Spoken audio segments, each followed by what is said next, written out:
This is Women Road Warriors with Shelley Johnson and Kathy Tuccaro. From the corporate office to the cab of a truck, they're here to inspire and empower women in all professions. So gear down, sit back, and enjoy.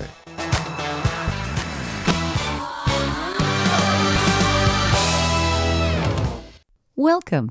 We're an award-winning show dedicated to empowering women in every profession through inspiring stories and expert insights. No topics off limits on our show. We power women on the road to success with expert and celebrity interviews and information you need. I'm Shelley. And this is Kathy. Who says women can't do what they want whenever they want and make a huge difference in people's lives? Imagine going back to get your master's in music after being a music and dance instructor, author, and motivational speaker, and ramp it up to a new level to front your son's rock band at the age of 57. Joan Minnery did just that. Her motto is sing it loud, sing it proud, whatever it takes. She also got famous as a female Elvis impersonator. Joan describes herself as a pint-sized blonde glitter Dolly Parton. Her son's band is called SIVLE, which is Elvis spelled backwards. They play everything from the 50s to current-day rock, along with Southern rock and original music. Joan refers to herself as the little engine that can. 5 feet 2 inches of peppy dynamite. This pint-sized Energizer bunny is a beacon of energy as she entertains with her son's band and does motivational showcases in music, vocal, and dance fitness classes across North America. Her undergraduate degree is in child studies with a diploma in early childhood education. She's received awards for her volunteerism and health advocacy. In 2017, Joan was a finalist for the Order of Ontario for leading young persons toward music and health. We've got Joan with us today, and we're looking forward to learning more about her. Welcome, Joan. You are amazing. Thank you for being on the show. Woohoo! Thank you. Quite the rock guys star. did your homework. Holy moly! Wow. I'm exhausted just listening to all the stuff you That's a lot. Holy smokes. Yeah, it's a lot. It's I know sometimes when I'm talking about myself, and I certainly do love to talk about myself, but when I'm reading my bio or someone else is reading it, I just think, wow, I did all that. Oh, I forgot I did that. Oops, well, I forgot about that. Yeah, it's been a whirlwind. I love every moment that I'm alive, and I've lived every moment that I've been alive. So we're not over yet. I'm just getting started. There you go. Yeah. So how did all of this begin, and what gets you up in the morning? Well, way back in the 90s, I started line dancing. And I've always entertained, I've always sang, but I never sang professionally or did anything. But I started line dancing, and I really got hooked, and I really got hooked on line dancing. And our team at the time wanted to enter a line dancing competition in Fort Wayne, Indiana, and it was my idea. I just, at the time, Billy Joel's song, All Shook Up from Honeymoon in Vegas, had just come on the charts, and that was the big line dance song at the time. So we were going to do the competition to that song, but I said, why don't we do a tribute to Elvis? And the next thing, the whole thing mushroomed. Next thing we were talking about, let's get Elvis jumpsuits, let's get Elvis wigs, let's get sunglasses. And then we brought in an Elvis impersonator to teach us how to do Elvis moves and Elvis dance moves. And the next thing, myself and our team captain at the time choreographed an Elvis-inspired line dance. And hence, the Graceliners were born, and that was in Fort Wayne, Indiana, in March of 1996. That's where it all started. Wow. And yeah, I when we went out on that stage, 5 women dressed as Elvis, and we never hid the fact that we were women.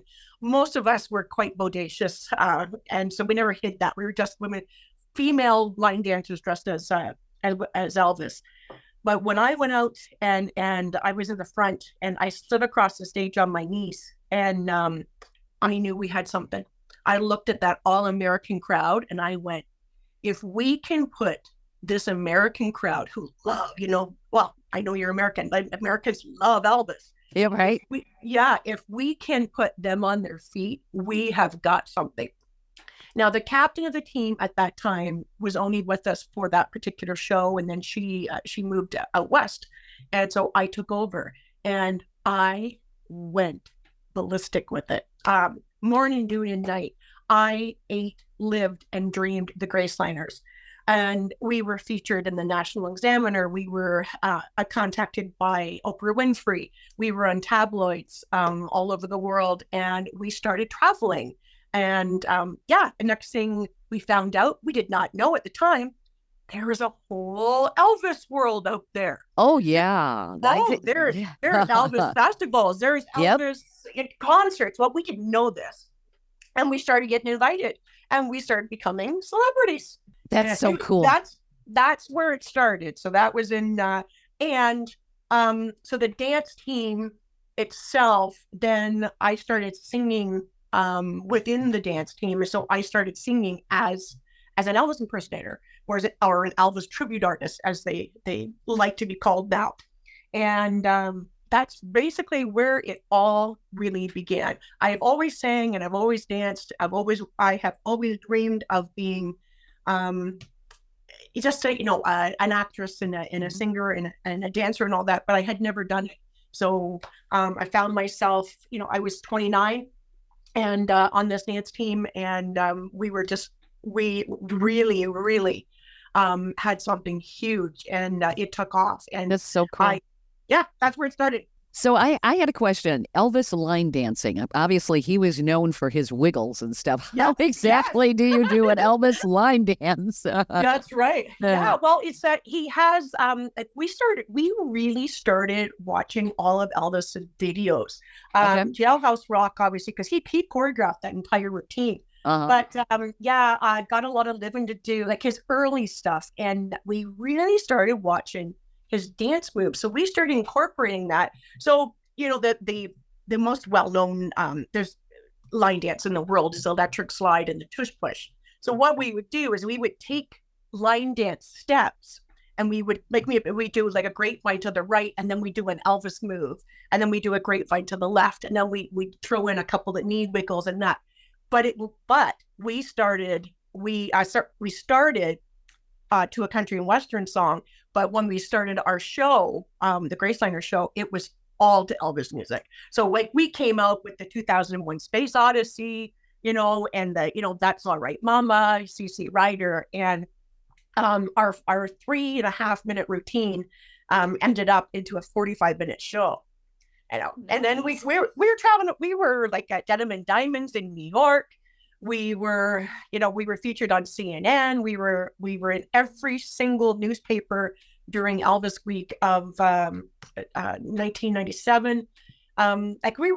We just went crazy. But we would dance as Elvis. We looked as Elvis, and then I started singing, and things just kind of mushroomed from there. And then lo and behold, I started winning a couple of Elvis competitions.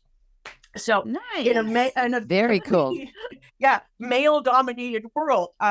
Did not go over very well at first, but I think once they realized that we weren't trying to be, we were just moms and grandmothers just having some fun, and I said, okay, well, we'll then enter the contest, and I started winning, or placing. So, and that's that. That's where it all started. And there's just one thing after another. And I left the Graceliners after 3 years. I formed a brand new group. I really wanted to sing, and the girls wanted to dance, so they didn't the whole singing thing. They weren't singers, but I really found my voice by then. And I'd had a couple of people say, Joan, you really need to be singing as yourself rather than singing as Elvis, because you have to change your voice. And so I started a brand new 50s and 60s group called Memphis Motion. And I was with that group for 13 years. And that's where the singing part of my career started. Wow. And just completely mushroom, because then, I started my Janis Joplin tribute, and I love Bette Midler and all the, I'm very big Broadway voice. And yeah, and it's just that the more that I sang and the more I went out there, the more I realized I was doing exactly what I was meant to do. So the dancing led to the singing, and the singing is where I have been all from that moment to this. So you've got a wide range. Bette Midler, Janis Joplin, Elvis. That's quite a juxtaposition. That is. Oh gosh, I know. I try it all. I don't do it all well, but like I'll sing anything. People ask me, is there a song that you can't sing? Because everyone says, Joan, you're so talented. And I said, yes, I cannot, and I have tried, and I will not change the key. I cannot sing "Think" by Aretha Franklin. Cannot do it. It sounds horrible. That is the song that has eluded me for my entire life. But yeah, and of course it's by Aretha. But I can sing other stuff by Aretha, but not that song. That's my nemesis. Well, I would say that you have tackled a lot of other very complicated styles, so that's pretty amazing. And you refer to yourself as the little engine that can. I can see why. You really have. Where did all of this take you 20 years hence from being in an Elvis line dance group? What did you start doing after that? I mean, we really want to know, how did you start fronting for your son's band? I mean, that's amazing. Yes, that is. It was an unexpected thing. I'm a motivational speaker, and I had also written a book. I used to be extremely heavy, and I wrote a book about my walking my way back to me, and about my weight loss, and had overcome a lot of adversity, some abusive relationships, and toxicity in my life. And so I wrote this book, and so I was putting on this motivational presentation here in my hometown of Brantford, Ontario. My son and his band partner at the time, Brad Bridges, and my son's name is Bill Minnery, they were in a rock band. And I had asked them if they would come on stage with me so we could sing, I forget what song it was they were singing. It was I know I sang Can't Help Falling in Love. For sure. Anyway, it doesn't really matter. I'll think about it as we're going on. But I'd asked them if they could play it live because I didn't want to sing it to tracks. And so they did. And then they also, then I still have a line dance team. So we came on and danced to Don't Be Cruel as well. But anyway, so we were singing, and we had a lot of success on that particular stage. And as I was coming off the stage, my son said to me, "Mom, I think we should form a band." So my son at the time would be 25, and I said, "What?" He said, "Mom, I think we got something here." He said, "That was great out there." He said, I did love performing with you, and we need a I said, "But you have a band?" He says, "Yeah, we have a band." He says, "But I think we should form a band." And I went, "You want to form a band with your mom?" and Like, what? I was like, "What?" Exactly. And so I said, and then Brad came off the stage too, and he said, "Yeah, I'd be down for that. I think that's really cool." I says, we all get along. We get this great sound. So I remember this vividly. 3 days after that particular performance, so we were only doing Elvis songs at the time, we went downstairs, and the very first song that we did as a band in our basement was "Creep" by Radiohead. And I had never sang "Creep" before, but I had seen it performed on American Idol by one of the contestants. And all three of us had this epiphany moment, and we were all in tears, all three of us. We realized that the lyrics applied to our lives. We had all been called creeps. We had all felt like creeps at times, and that and people who wouldn't date us or wouldn't acknowledge us. But it was amazing, the sound. And that is the song that really catapulted the band because we were doing covers predominantly in the beginning. Mm-hmm. And the next thing we worked out a 45-minute show. A lot of oldies, a lot of Beatles, love a huge Beatles fan, a lot of Elvis, a lot of Beatles, a lot of CCR, Janis Joplin. And then we would always, like the catalyst would always be Creep. It's just I guess it's just the way, because of my Broadway background, I wasn't singing that song as a rock and roll singer. I was singing it as if I wrote the song myself, I was singing the story. And we just felt it. And every time we played it, and the more we played it, the more people were being really affected in the audience. And we had a lot of men, like, just not visibly like bawling, but crying. Like, they were just like, wow, like we've, and they were sharing with me, how they, walked up to a girl and asked her out on a date, or asked her to dance in high school, and always, get lost, Creep, and looking at them, and it had brought back that memory. So that's where we just started getting bookings, and the more and more that we were out, the better known we were becoming. My son decided on the name. I was not, because I just, like, my whole life has always been about Elvis, but he said, no, Mom, he said, it has to be that name. It has to be SIVLE. He said, Elvis is responsible for everything musical to do with our family. It has to be that name. And so I was like, okay. I said, well, you guys are, so you want to be in a band with your mom. You want to call it SIVLE, which is Elvis spelled backwards. All right. It's great.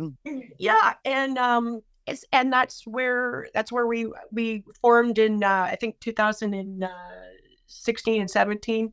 We've had a huge, wonderful run. And then in 2019, my brother Bob joined the band as well, and came into the band. And my sister Anne, we started writing original music.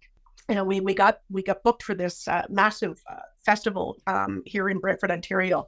At the time, it was called What the Fest. It's now called Crew Fest, but at the time, it was called What the Fest. And the criteria was it had to be original music. Well, we didn't have any original music, so we was like, that's it. We're going to get together. And so my son Bill, my brother Bob, my sister Anne, and myself. So we got the four Minnerys are writing music, and then Brad is with us as well. And so we started.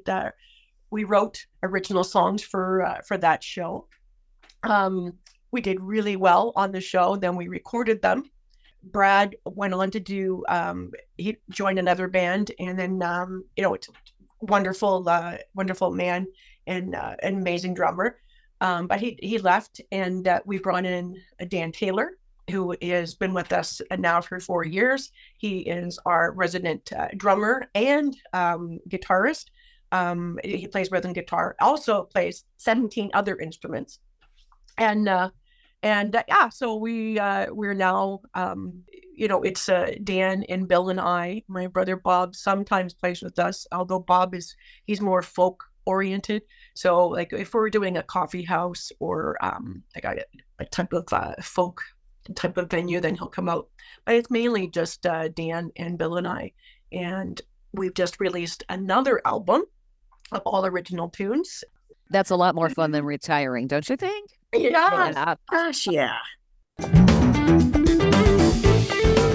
Stay tuned for more of Women Road Warriors coming up.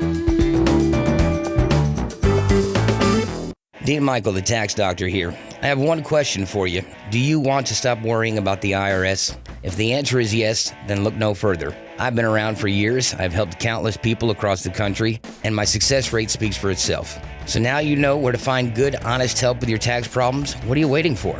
If you owe more than $10,000 to the IRS or haven't filed in years, call me now at 888-557-4020 or go to mytaxhelpmd.com for a free consultation and get your life back. Industry movement Trucking Moves America Forward is telling the story of the industry. Our safety champions, the women of trucking, independent contractors, the next generation of truckers, and more. Help us promote the best of our industry.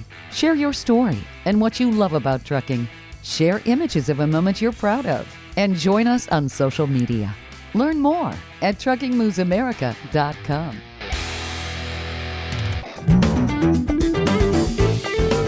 Welcome back to Women Road Warriors with Shelley Johnson and Kathy Tuccaro. If you're enjoying this informative episode of Women Road Warriors, I wanted to mention Kathy and I explore all kinds of topics that will power you on the road to success. We feature a lot of expert interviews. Plus, we feature celebrities and women who've been trailblazers. Please check out our podcast at womenroadwarriors.com and click on our episodes page. We're also available wherever you listen to podcasts, on all the major podcast channels like Spotify, Apple, YouTube, Amazon Music, Audible, you name it. Check us out and bookmark our podcast. Also, don't forget to follow us on social media. We're on Twitter, Facebook, Instagram, Pinterest, LinkedIn, YouTube, and other sites. And tell others about us. We want to help as many women as possible. Joan Minnery has an incredible attitude and gives back to people through music. Her energy is nonstop, and so is her talent. She's been a female Elvis impersonator, where she's gotten North American acclaim. She won Elvis tribute competitions as a woman. She was even contacted by Oprah. People love her as an actress, singer, and dancer. She wowed the crowds doing Elvis line dancing with the Graceliners. She eventually went on to form the group Memphis Motion. After years of doing that, she wasn't about to stop there. At the age of 57, she decided to front for her son's band, which is called SIVLE, or Elvis spelled backwards. Along with original music, they play a lot of Elvis, Beatles, and CCR, and a lot of other oldies. This year, they won first place gold for the International Singer-Songwriters Association for the Best Band Single for Sing It Like Pearl. That deserves a huge round of applause. If you haven't heard Joan, she's got a big Broadway voice and she wows crowds all over. She can even sing like Bette Midler and Janis Joplin. If that isn't enough, Joan's also a motivational speaker, teacher, and author. Joan is also an ordained chaplain with Channel of Peace Ministries. Her aim is to spread peace through music, self-awareness, grace, fellowship, goodwill, and community involvement. Joan's accomplishments are truly amazing, especially with her son's band. Joan? You guys are really, you're a sensation. And you're kind of following in the footsteps of like the Cowsills, which is what the Partridge Family was based on. Yeah, it's absolutely. really unusual. I would think that you could do really well on some of these competitions like America's Got Talent or something like that. I mean, I think people could really dig what you're doing. Well, we get a lot of wonderful feedback from our audience. It's my son is interracial and looks absolutely nothing like me. So I am blonde and blue-eyed and big and short, and he, if I could compare him to anyone, including body-wise, he looks like The Rock. He looks like Dwayne Johnson. Okay. So a lot of people go, well, who's he? And I'll go, well, that's my son. And they'll go, what? Like, that's my son. And he's, he's got these great big huge arms. But we, once they find that out, and of course, when my brother Bob's out too, but it's just like, wow, what a wonderful family thing. And some people, I remember people when we first started, they weren't making fun of him. They were insinuating that I was making him do it. And it was like, oh, you got to play with your mom, right? And he'd go, no, I want to be here. I love being here. I love being with my mom. I just love it. So and he's very defensive of that. And but that was how it was in the beginning. Now it's like, wow, this is so cool. And we've had so many parents who have come up going, wow, I wish I could do something with my child like this, and I said, well, now it's not how I expected things to be. Now he does have other musical endeavors and other musical projects as well. And he's a heavy metal guitarist at heart. And wow, that's quite the contrast. Yeah. Massive Metallica and Van Halen fan. And that's where his roots are. But he's grown up on Elvis and the Beatles, so he always knew it. But he is very in tune, pun intended, with what I love. And because we are really we are very, very close. We're a lot like Elvis and his mom, like very, very close. Yeah. And Yeah. yeah, and yeah. So he just like, oh no, if you want a guitar player, well, because it's like, why would you hire anybody else? You hire me. I want to be up there with you, Mom. I love it. And you know, we have a very funny camaraderie on stage because you know, like sometimes like, you know, I'll tell him to do something and I have to remember that he's not my son when we're up there. He's my bandmate, but I still kind of talk to him like he's my son, you know, or he'll just offhandedly say, "Mom, stop that." But yeah, we have a huge following. We have a lot of fun when we're on stage. He's very quiet. Dan is very quiet, but I sometimes I wonder if they're so quiet because my personality is just so gregarious. And but yeah, we just love what we're doing, and we're having just monumental success with our band. And we've just produced this brand new album and released it. The title song was written for my dad, who was a World War II veteran. He passed away in 2015, but he used to occasionally go to a pub here in town, a Scottish pub called McGonagall's. And as he would leave, he would tap on the table and he'd go, "Attention, ladies and gentlemen," and everybody would stop because my dad was so well known in the bar, and because he's a veteran. And he would go, "Bless this house and everybody in it," and everybody would raise a toast, and they would cheer, and off he would go. Well, when he passed, they put up a plaque in his corner, and it says, you know, his name was also Bill. It says William Minnery, 1925 to 2015, bless this house and everybody in it. We had kind of, not that we had forgotten about the story, but, you know, we had, you know, involved and gone, it's been a while since he passed, but while we were at a gig in March of 2023, a fellow who used to frequent McGonagall's came out to us and reminded us of the story. And I looked at him and I said, "You have been sent from heaven. This is like manna falling from the sky. We are literally writing an original album and we've been looking for the song. You have just written the song for us." So we wrote the song about my dad being at McGonagall's, tapping his cane and saying, "Bless this house and everybody in it." And it's turned into, it was going to be a rock song. It's turned into a country groove hit. But that is all about my dad. And that's the title of the album as well. So it just things kind of fall into our laps at times. And that was, yeah. Yeah. So that's wonderful. That's the name of our album. And we're having great success with it.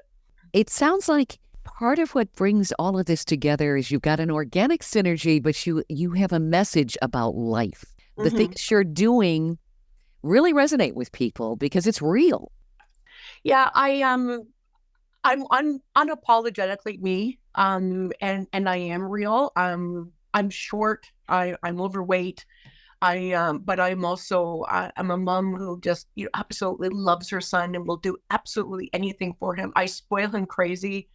I have a wonderful boyfriend named Keith, and but I teach music and I teach dance, but I'm always just me, and I love to have a lot of fun, and yeah, and I'm incredibly honest about myself and my struggles with my weight and my struggles with past relationships, and I think that resonates with a lot of people. And I think when I'm on stage, although I'm covered in glitter and I have really, really, really big blonde Dolly Parton hair, but they see a mom. They see a mom. They see someone who's real, and you know, someone who sometimes struggles to pay the bills, and you know, sometimes doesn't always drive the way she should. You know, or just out there, just trying to. I'm living my dream. I for my entire life, I wanted to be an actress. I wanted to be a singer. I wanted to be a dancer. Life got in the way, marriage and you know, some hardships in the family. And it just seemed when I was in my 40s and I finally decided to take care of my health, um, life really changed for me. I lived a very, I was always said way before 44, I was the loudest person in the room, and I was the comic on stage, but I was the loneliest person in the entire room, in the entire venue. And then once I grabbed hold of my health and really started taking care of myself, and kind of like I walked away from my life as it was in 2010. And the next thing, I'm teaching Zumba, and in walks this fellow. And I have never been happy in romance. I've never met anyone who is of any substance. But when I started teaching Zumba in 2011, and then 2012, on January 4th of 2012, this man walked in and changed my life. And that's Keith. And then the romance started. And he was at the back of the class, and then he was in the middle of the class, and then he came to the front row. And then the next thing, we were on the dance floor together. And he's been my I waited for him. I met him when I was 44. We got together when I was 46. And I waited for him for 46 years, and I would wait another 46 if I knew I was going to meet him. That's wonderful. Yeah. That's the kind of stuff movies are about. Yeah. And it's funny. When he started talking to me, I kept saying to him, I know your voice. I don't know what it is. And I kept thinking, does it remind me of an actor or a newscaster? And so I would always get him to talk to me, and I couldn't figure it out. I was like, I've heard your voice before. I know your voice. The day that he told me the 3 words, he said, I love you, my soul just ignited. I went, oh, that's the voice. I have heard this voice in my dreams. Wow. I knew that voice, but I couldn't put it together until I heard him say, I love you. I know what you are. Absolutely my destiny. Absolutely. Some say the line dancing led to the music, and the music led to Zumba, and then weight loss and everything. And I really honestly believe that my entire path and all the hardships was all meant to come together for me to meet him, because then I appreciated what I had, and I was healthy, and I was ready to permit myself to be happy finally. Mm-hmm. And what a gift I got. So I have the most amazing man. I'm in a fantastic band. I have like a wonderful supportive family, and I am teaching music. I'm teaching dance. I'm teaching fitness, and I'm doing exactly what it is that I've always wanted to do. And yeah, I'm a late bloomer, but yeah, I was like 60, huh? Yeah, who cares? Bring it on. Yeah. Bring it I gotta tell you, I'm pretty envious of your son wanting to be on stage with you, because my daughter, ever since she's been little, has been, Mom, don't sing. It's been the absolute opposite, and still to this day, if I start to sing in the car, she'll give me the big eye roll and like, really, Mom, really? Come on, there's people here. Funny. That's funny. I'm sure there's a couple of moments that he has wished that I don't do what I do, but he's my son Bill. Now his nickname is BJ for Billy Joe from when he was little, and I still call him BJ, even though he wants me to call him Bill. But he has always been my biggest fan. He always loved listening to his mom sing. And I think because he was so young when I was with the Graceliners, because he was only he was 5, and in fact he was interviewed by a reporter from the Toronto Star, and this is kind of what catapulted us to some fame, because I went across the ticker tape, and they said, "What does your mommy do?" And his exact response was, "My mommy does Elvis."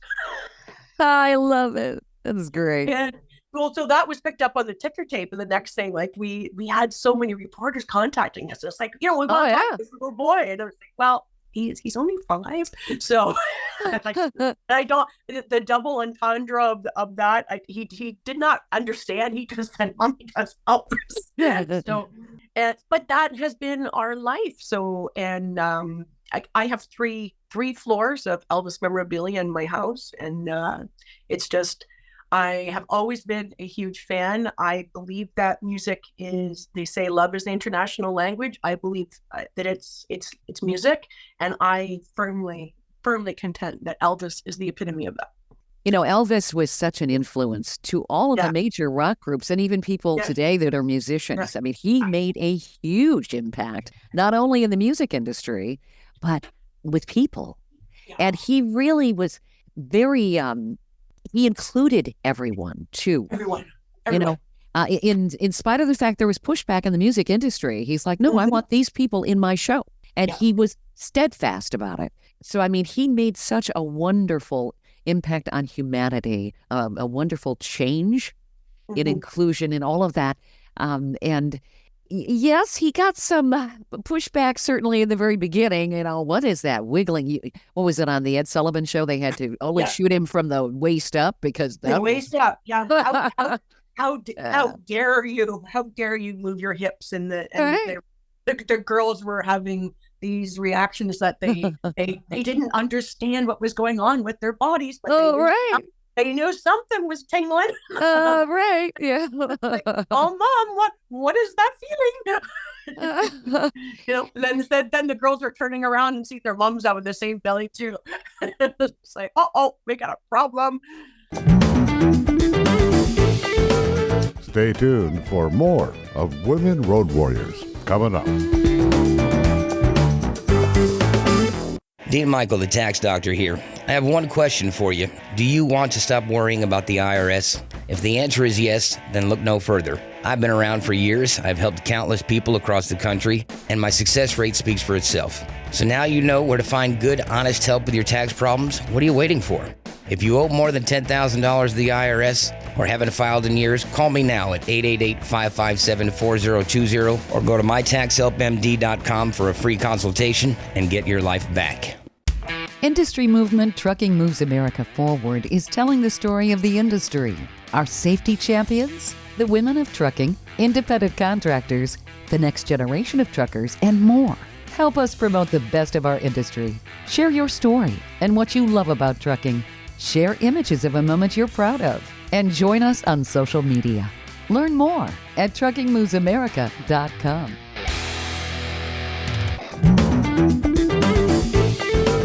Welcome back to Women Road Warriors with Shelley Johnson and Kathy Tuccaro.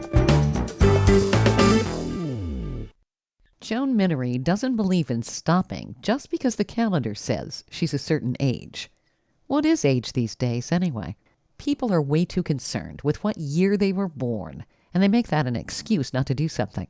Years ago, Joan made herself a household name by being an Elvis impersonator as a woman. She got North American acclaim and was featured by major media. She also got huge attention for her versatile vocal styles, acting, and line dancing with the group The Graceliners. She's extremely busy these days as a motivational speaker, teacher, chaplain, and author. She also fronts for her son's band, which is called SIVLE, which is Elvis spelled backwards. Joan started that endeavor at the age of 57. Her accomplishments are amazing, and she says never say no to anything. We're glad she isn't. She's a great inspiration. I still think it's amazing that a lot of what Joan does now began as a female Elvis impersonator. Joan, it was wonderful that you could take Elvis to the forefront and influence your son and get his interest in music. Yeah, absolutely. And what you're doing now. I think you're motivating a lot of people, and you're a motivational speaker too. I'm kind of curious, what kind of motivational speaking do you do? Initially, I was doing speaking about weight loss because I back in 2010, I was a very, very big girl, and I lost 150 pounds. Some of which I have cut back. But yes, congratulations. Thank you. It was a lot of hard work. But anyway, so I I started speaking for Tops, Taking Off Pounds Sensibly. That was where my first started. And then I started branching out to a lot of other weight loss groups. But then my topics kind of started, talking about empowering women and music and movement and just like a couple other things, like the hospitality of community music, the focus on seniors. I do a talk on that about the art of movement.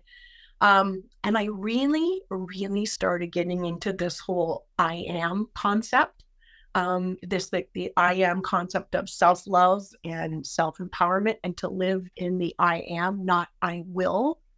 And so I do a couple of, I have various things. It depends on who contacts me. I always bring it back to my story of, I was in, a horrible relationship and a couple of issues of abuse and domestic discord, but about, how I overcame some adversity and it's not so much about weight loss now. It's just that I talked about the fact that about self-care, of how my health led to my mental health, and which was and it needed repairing. And that's where we are in a lot of my shows. I do, put down the fork and get moving, and talk about women in spotlight. And right now I'm doing a lot of how women are treated in the music industry, because we still are not treated equal. We still have it. You can see what's happening right now with Taylor Swift. She is the most successful entertainer in the world right now, and we are so obsessed with the fact that she's at a football game and being made fun of because she happens to have a love story. If it had been the other way, no one would be worried about it. But it's just like, oh well, her music sucks, and she's this and she's that, and it's just, oh gosh, can we just please stop? But and Dolly, what she's going through, and we talk about someone who is giving back to the world, not just the community, the world. And we instead of applauding her for all of her efforts, we make fun of her because she's in her 70s and put on a Dallas cheerleader's outfit. Hello, she looks amazing. She rocked that outfit. I'm sorry. She looked amazing. It was like, hello. But so it's okay for our very notable actors. We all know who they are, who've just had who are in their late 70s and 80s, who've just had babies. We're going on and on about how wonderful it is that, and it's wonderful that the Stones have the #1 album in the world, and we're telling Cher and Madonna that they shouldn't be on stage. They need to go home and be grandmothers. Yeah, isn't that garbage? It's just ridiculous. It's nonsense. The Rolling Stones are being sponsored by AARP. Nobody's got a problem with that. And, but you're right. The judginess with women still goes on. It's like, why? Yeah. And I experience it. I know it as a festival director. I ran a couple of festivals here in town. When you are at the helm, you get the, you're a BITCH, you're not a, you're sergeant major, whereas, and you're short and you're fat, or you're old and you're this and you're that. They don't do that to men. And, no, they don't. No. They're distinguished, aren't they? They're distinguished. They're the captain. They're the, but a woman in authority, automatically she gets this, she's a witch. Okay, she's a witch with a V, and I'm not. Like, I'm just so far removed from being that type of person.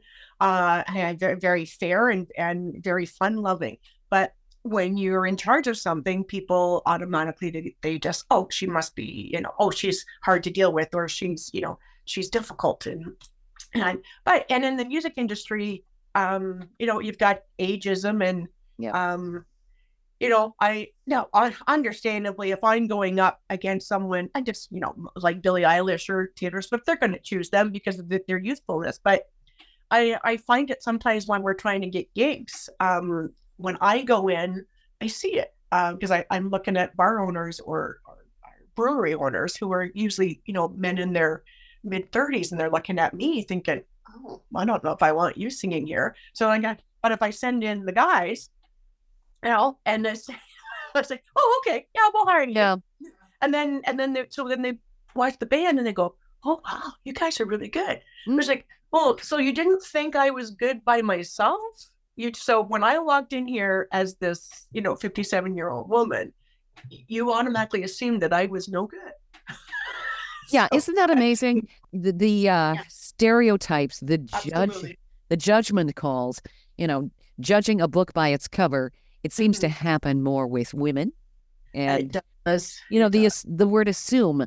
I was taught that the word assume means you make an ass out of you and me. Never make assumptions. Yes. Yep. Yep. And it seems to go on, unfortunately, with women, and I'm hoping it changes. And certainly, Joan, with what you're doing, this is really giving the message that, yes, you can. And heck with all the naysayers. Yeah, to heck with it. We got really slammed with, as did a lot of musicians and a lot of musical people because of COVID. And we lost a lot of work. And I was out of work for 2 years. The centers where I teach dance had closed down, which is what brought me to going back to school. I was like, I'm never going to be out of work again. I'm going back to school. I get my master's. And again, I was the oldest person in the room, and walked in there with all guns a-blaring and went, I'm here. And, graduated with my youthful class, and had people just literally standing in the aisles cheering me as I was going across the stage at Wilfrid. That's wonderful. That's so great. Yeah. And I just like, no, I'm doing this. My motto for the last 5 years has been say no to nothing. Whatever comes, I love it. I love it. Say no to nothing. I will, whatever comes up, I'm going to do. And when this thing about going back to school came up, I went, yeah, I'm going to do that. And I was like, yeah, I will, and if, I got to fly somewhere, or I got to go travel somewhere, or, if we're playing in a bowling alley, we'll say yes. We're playing on a, 3,000 seater, we'll say yes. I say no to nothing. I think that's a terrific mindset, and something that everybody can take away and say, she's got it. She's got it. Joan, what would be your advice to women if they really want to do something, but they've always kind of said, well, I can't, or people have said I can't, it's too late. What's your advice? Oh, gosh. What's my advice for someone who says they can't? See, I don't have that mindset. Mm-hmm. I would tell them to quietly close the door in the bathroom and look in the mirror and look and talk to themselves. Nobody else, just, me, myself, and I. And tell yourself in the mirror why you can't do it. Because a lot of people can't do that. You can't you can say it, but when you're actually looking at yourself, and it's like, now tell yourself why, but look into your eyes in that mirror.